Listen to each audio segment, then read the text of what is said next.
നമുക്കൊരു അതിഥി വരികയാണ്. റഷ്യയുടെ പ്രസിഡന്റ് പുടിൻ എന്തൊക്കെ മേഖലയിലാണ് പ്രധാനപ്പെട്ട ചർച്ചകൾ, ഏതൊക്കെ മേഖലകളും കൃത്യമായി തന്നെ പ്രതീക്ഷയിലാണ് എന്നുകൂടി നമുക്ക് വിലയിരുത്തേണ്ടി വരും. ഒപ്പം ജിഷ്ണുവിലേക്ക് തന്നെയാണ് പോകുന്നത്. ജിഷ്ണു, പുതിയ ലോകക്രമത്തിന്റെ ഭാഗം കൂടി ആകുന്ന സാഹചര്യത്തിലാണ് പുടിന്റെ ഭാരത സന്ദർശനം. എന്തൊക്കെയാണ് വിശദാംശങ്ങൾ?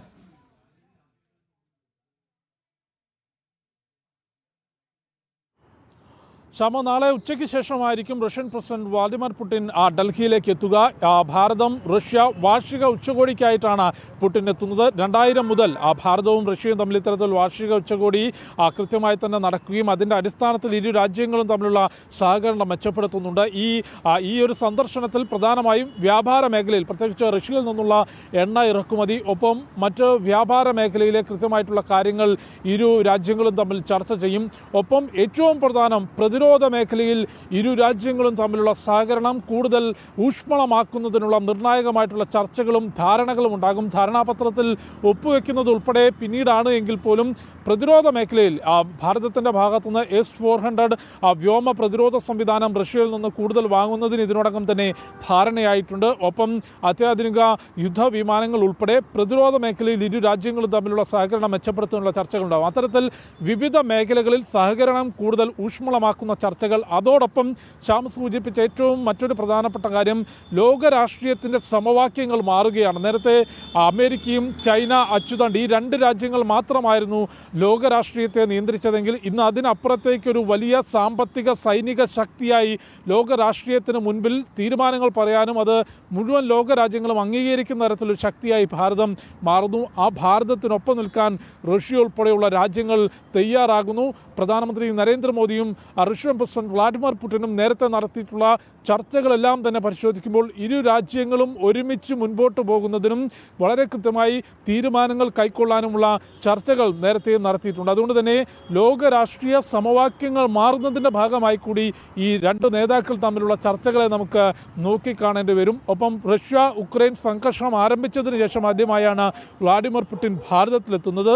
ഇരു രാജ്യങ്ങളും തമ്മിലുള്ള യുദ്ധം അവസാനിപ്പിക്കണമെന്നും സമാധാനത്തിലൂടെ പ്രശ്നങ്ങൾ ചർച്ച ചെയ്യണമെന്നും ഭാരതം മുൻകൈയെടുത്തുകൊണ്ടുള്ള നിർദ്ദേശങ്ങൾ നൽകിയിരുന്നു. അത് റഷ്യയ്ക്കും ഉക്രൈനും ഒരുപോലെ സ്വീകാര്യമാകുന്ന തീരുമാനങ്ങൾ എടുക്കാൻ, അഭിപ്രായം പറയാൻ ആ വിഷയത്തിൽ ഭാരതത്തിന് സാധിച്ചു എന്നുള്ളതും ഏറ്റവും നിർണായകമായ കാര്യമാണ്. നിലവിൽ ഇരു രാജ്യങ്ങളും തമ്മിലുള്ള സമാധാന ചർച്ചകൾ മുൻപോട്ട് പോകുമ്പോൾ കൂടിയാണ് വ്ളാഡിമിർ പുടിൻ ഭാരതത്തിലേക്ക് എത്തുന്നത്. അതുകൊണ്ട് തീർച്ചയായും റഷ്യൻ ഉക്രൈൻ സംഘർഷവുമായി ബന്ധപ്പെട്ടും ചില ചർച്ചകൾ പ്രധാനമന്ത്രി നരേന്ദ്രമോദി മുൻകൈയെടുത്ത് നടത്തും എന്നുള്ള കാര്യം വളരെ വ്യക്തമാണ്. ഒപ്പം റഷ്യയുമായും ഭാരതത്തിൻ്റെ വ്യാപാര മേഖലയിലെയും പ്രതിരോധ മേഖലയും ഉൾപ്പെടെയുള്ള വിവിധ മേഖലകളിലെ സഹകരണം ഊഷ്മളമാക്കുന്നതിനുമുള്ള ചർച്ചകളും ഉണ്ടാകും.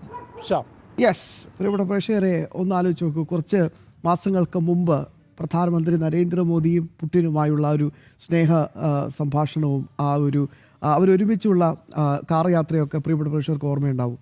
അന്ന് അപസർപ്പക കഥകളെ പോലും വെല്ലുന്നൊരു വമ്പൻ ട്വിസ്റ്റിനും കൂടി ലോകം സാക്ഷിയായി. അത് മറ്റൊന്നുമല്ല, പ്രിയപ്പെട്ട പ്രേക്ഷകർക്ക് നന്നായി അറിയാം എന്താണ് ഞാൻ പറഞ്ഞു വരുന്നതെന്ന്.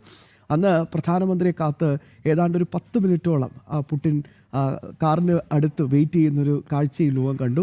പ്രധാനമന്ത്രി വന്നപ്പോൾ അദ്ദേഹത്തെ കൂട്ടി കാറിൽ കയറ്റി പുടിൻ അദ്ദേഹത്തിൻ്റെ താമസ സ്ഥലത്തേക്ക് കൊണ്ടുപോകാൻ വേണ്ടി ചർച്ചയും നടന്നു. അപ്പോൾ അന്നൊക്കെ അത് വലിയ സാഹചര്യമുണ്ടായിരുന്നു. അത് വലിയ ഗൗരവത്തോടു കൂടി ലോകമാധ്യമങ്ങൾ ചർച്ച ചെയ്തിരുന്നു. പിന്നീടാണ് മനസ്സിലാക്കിയത് പ്രധാനമന്ത്രിയെ അപായപ്പെടുത്താൻ വേണ്ടി ഒരു സീക്രട്ട് മിഷനുമായി എത്തിയ അമേരിക്കൻ ചാരസംഘടനയിൽപ്പെട്ട ഒരു ഉദ്യോഗസ്ഥൻ ബംഗ്ലാദേശിലെ ധാക്കയിലെ ഒരു സ്വകാര്യ ഹോട്ടലിൽ മരിച്ചു കിടക്കുന്ന വാർത്ത കൂടി. ഇതൊക്കെ ഒന്ന് കണക്ട് ചെയ്ത് നോക്കുമ്പോഴാണ് മനസ്സിലാക്കാൻ സാധിക്കുന്നത് എത്രത്തോളം വലിയ ഒരു ഓപ്പറേഷനായിരുന്നു അന്ന് നടന്നത് എന്ന്. എന്തായാലും അതിൻ്റെ വിശദാംശങ്ങൾ ഇപ്പോഴും ഭാരതവും ഔദ്യോഗികമായി ഒന്നും തന്നെ സ്ഥിരീകരിച്ചിട്ടില്ല. ഇത്തരത്തിലുള്ള ചില റിപ്പോർട്ടുകൾ ഇങ്ങനെ സമൂഹത്തിലും അന്തരീക്ഷത്തിലും ഇങ്ങനെ പ്രചരിക്കുന്നുണ്ട് എന്ന് മാത്രം. പക്ഷേ ഒറ്റ കാര്യമേ ഉള്ളൂ.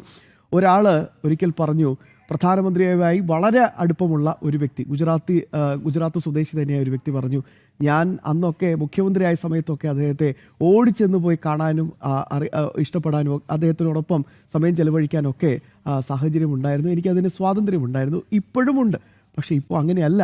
ഇപ്പോൾ അദ്ദേഹം പ്രധാനപ്പെട്ട ലോക നേതാക്കളിൽ ഒരാളാണ്. അപ്പോൾ സ്വാഭാവികമായിട്ടും അതിൻ്റേതായിട്ടുള്ള പ്രോട്ടോക്കോളുകളൊക്കെ കൂടുതൽ വരികയാണ്. നമ്മുടെ പ്രധാനമന്ത്രി രാജ്യത്തിൻ്റെ ലോകത്തിന് തന്നെ നെറുകയിലുള്ള പ്രധാനപ്പെട്ട നേതാക്കളിൽ ഒരാളായി മാറുന്നതിൻ്റെ വലിയ ആവേശവും അഭിമാനവും ഓരോ ഭാരതീയർക്കും ഉണ്ട് എന്നതാണ് ഏറ്റവും പ്രധാനപ്പെട്ട കാര്യം.